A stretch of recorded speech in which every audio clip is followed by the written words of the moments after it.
Hey everyone, in today's video we are fixing the Windows error that says the Windows cannot access a specified device, path or file. You may not have appropriate permissions. So if you're getting that error, that usually happens when you're trying to open up a file or install a program. So let's go step by step and solve it. So what you can do is you can just go ahead and run the program as an administrator.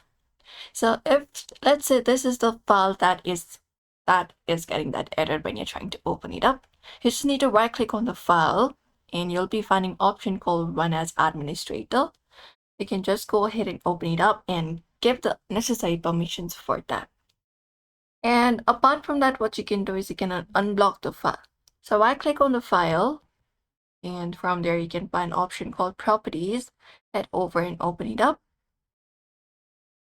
And from properties, what you need to do is go over to the general tab here.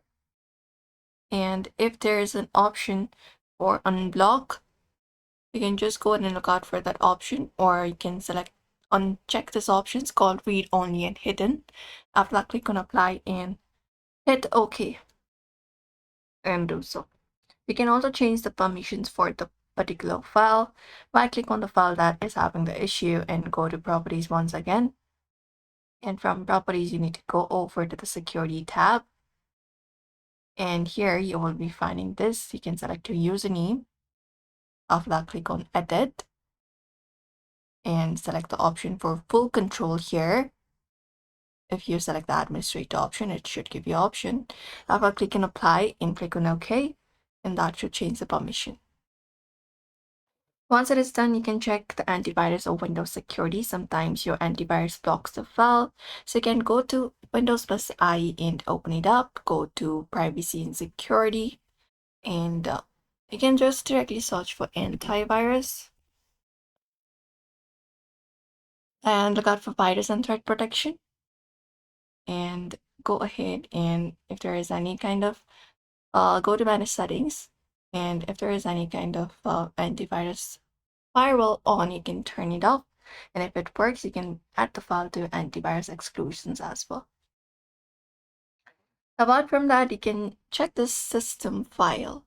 So you can close this up for now. Just go ahead and type in cmd here and open up your command prompt as an administrator.